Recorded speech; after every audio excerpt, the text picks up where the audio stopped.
breaking a leg, exploring the meaning behind the phrase.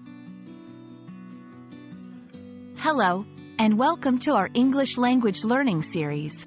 Today, we're going to delve into a fascinating and widely used expression in English, to break a leg. This phrase might sound strange, especially to non-native speakers, but it's a rich part of the language. Let's explore what it means, its origins, and how you can use it in everyday conversation. To break a leg is a popular idiom in English, but don't take it literally.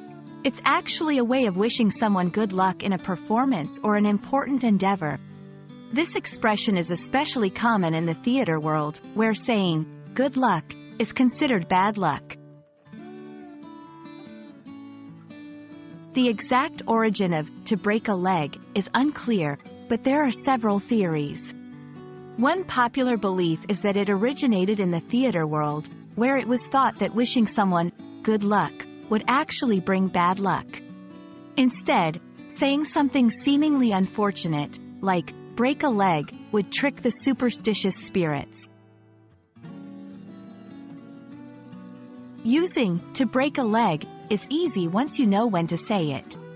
You can use it before a friend's performance or presentation, when someone is about to embark on a challenging task, in a casual, friendly way, similar to saying, "do well," or "all the best."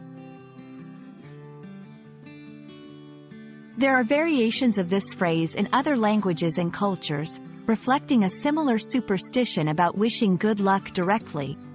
For instance, in Italian, they say, "in bocca al lupo," meaning, in the mouth of the wolf.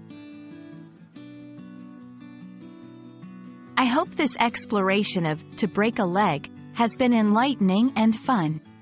Remember, idioms like this add color and character to a language, making learning English an exciting journey. Good luck, or should I say, break a leg, in your English language learning adventures.